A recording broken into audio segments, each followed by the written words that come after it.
Hi everybody, welcome back to my YouTube channel. Today is going to be a continuation of my dance competition series, and today's topic is going to be about group dances.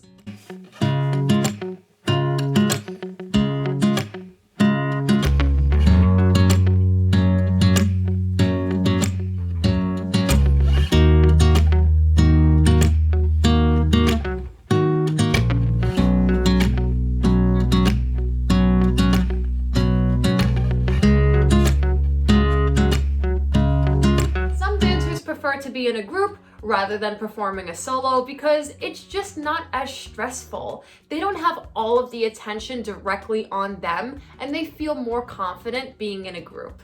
Let's talk about the day of competition and how the audience and most importantly, a judge's point of view watching a group routine. Group routines obviously have to be in sync. Dancers have to be all on the same page with choreography, details, energy, performance, costuming, all of those things that you have been practicing since the beginning of the season. We also want to remember formations are extremely important. If you are in a group routine that has two lines, or it's got two lines, diagonals, columns, circles, you name it, it's in that group routine, you have to be conscious of your spatial awareness. The most important thing dancers can do when first setting their formation on stage is finding center. So now you have found center and the dance is about to begin. As you are performing the choreography, you also have to keep in mind as a group to keep your lines straight. And that is so important because judges will be able to tell if a straight line is starting to turn into a diagonal, or maybe three people on stage right are a little bit too far up and two people on stage left are all the way back when they're supposed to be in the front line, and your windows. If your dance has windows, you want to make sure that one person is in each window. And you don't want to have any points taken off for something as simple as that because your teachers, I'm sure, have trained you to stand in your correct spot, especially for windows. When it comes to diagonals, I like to give a little hack that when you are standing in a diagonal, you want to be able to check your lines, but you don't want to make it so obvious because on stage, our faces are obviously so visible that if you noticeably turn your head, they're going to tell that you are breaking character and fixing your lines without being discreet about it. Use your peripheral vision when you are on stage and have an idea. You cannot turn your head unless if you are doing that in your choreography, but if you are looking forward in a diagonal and you can see past the dancer in front of you, then the diagonal is not straight. But rule of thumb when it comes to formations, especially when you are on stage and you cannot communicate with each other, fix your spot. So you want to be responsible for yourself rather than saying, dancer number 5 is out of place, but I'm going to stay where I am because I know my spot is correct. You guys are all pieces to a beautiful picture, and one person can affect the whole picture. So be mindful of that, work with each other, and that is why having really good attendance at rehearsals is crucial so you can figure out how to communicate with each other on stage without actually having to talk about it. Backline. Backline dancers, if you are standing or have ever stood in the back line, first of all, there's absolutely nothing wrong with that. Some teachers like to give a rotation of dancers in the front or the back. Some teachers make it an incentive that if you work really hard and you're showing that you're really improving, you can get rewarded by being in the front line. But there are so many factors as to why your spot is where it is. Sometimes it could be height, sometimes it could be anything. Maybe the backline dancers will be moving forward for the next section. So don't automatically get discouraged if you're not in the front line because your dance teachers are there to push you and motivate you, and you don't want to take that as a bad thing. You always want to take it as motivation. When you're in the back line, I want you to think about something. You are seen, especially when you're in windows, but I'm gonna give you a judge's point of view. Backline dancers are always watched by the judges to see if everybody's on the same count, if everybody's pointing their feet, using their technique, using their facial expressions, giving energy, everything that should be included when you are performing on stage. So do not think for a second that judges cannot see you. If you could see them, they can see you. Don't change your mindset just because you're not front and center. You will have that opportunity, and if that is something that you are looking to achieve, it's gonna happen because your dance teachers see progress and they know who's working hard, and if you're working hard, it will most definitely be recognized. And now we are attending our weekly classes. What is the mindset that we should have amongst a group, especially a senior group?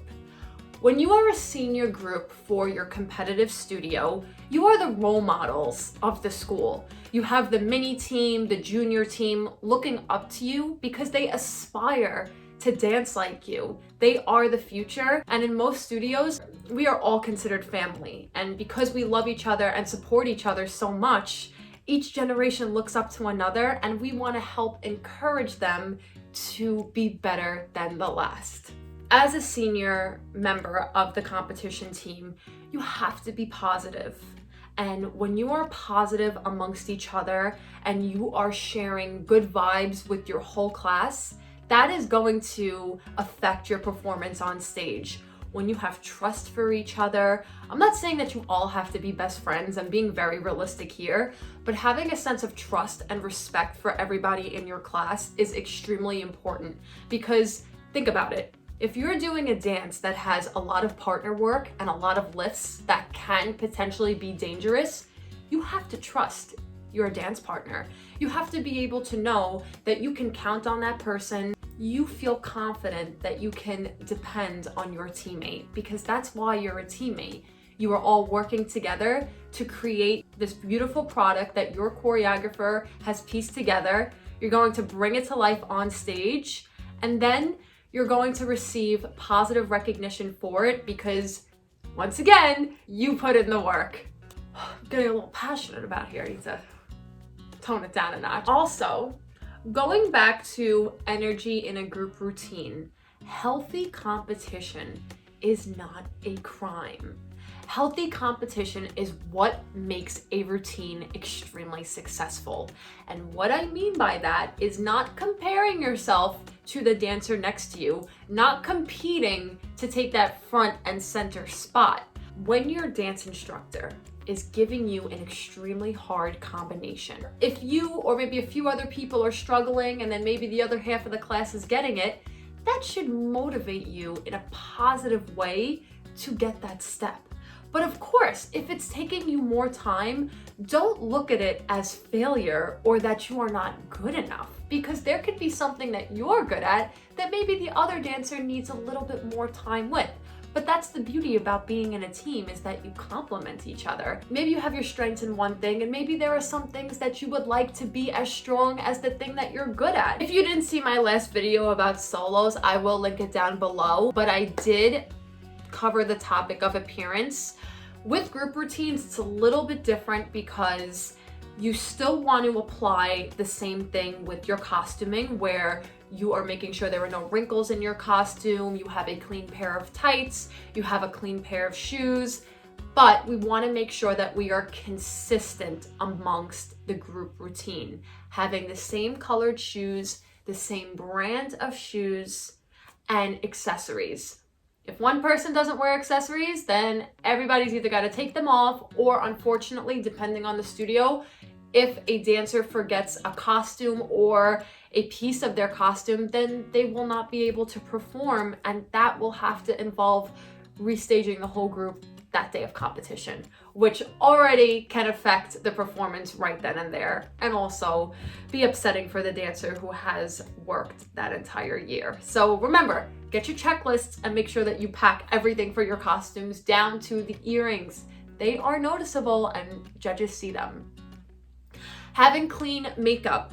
If you are not good with your makeup, of course have somebody do it for you because you want to put your best foot forward, but wearing the makeup that is assigned to your group from your school having the same colored eyeshadow, the same colored lipstick, and anything else that comes with that.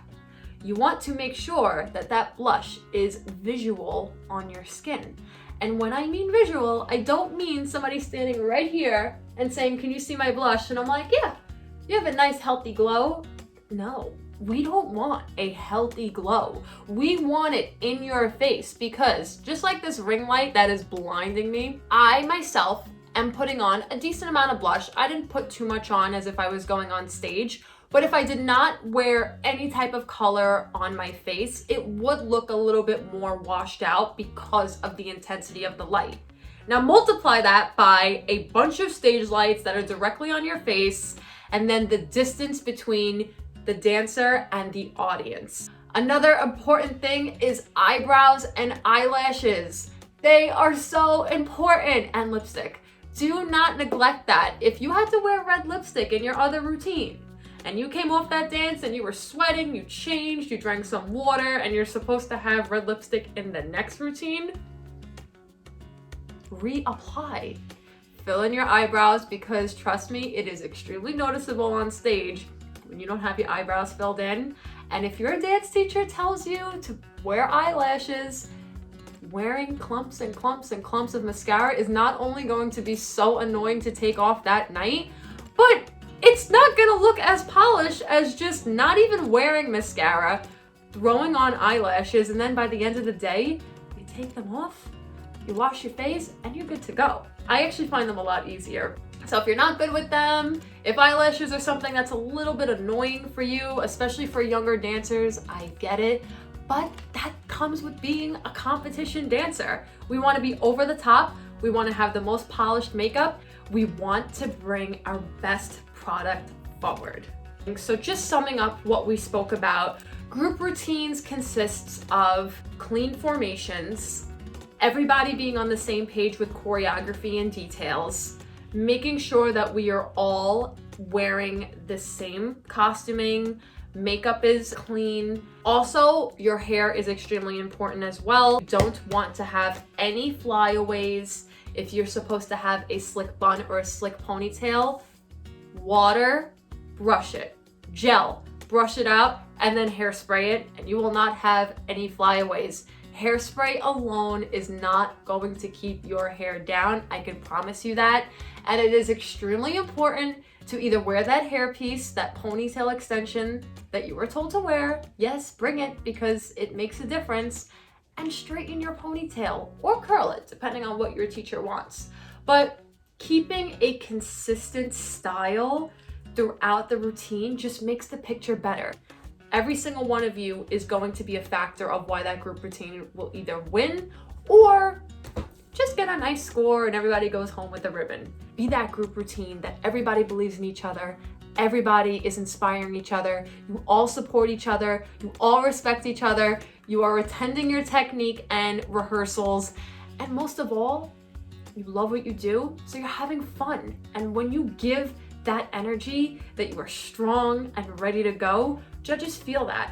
And you bring that into your work, you bring that dedication and time into your dancing, and before you know it, you're winning first place, you're winning that check prize. What's better than that? So think about that when you are getting ready for your next group routine, so we can be as successful as we can. If you guys like this video, please give it a big thumbs up and subscribe to my channel. It really helps support my channel. If you have any more topics that you would like me to talk about, comment down below. Thanks for watching.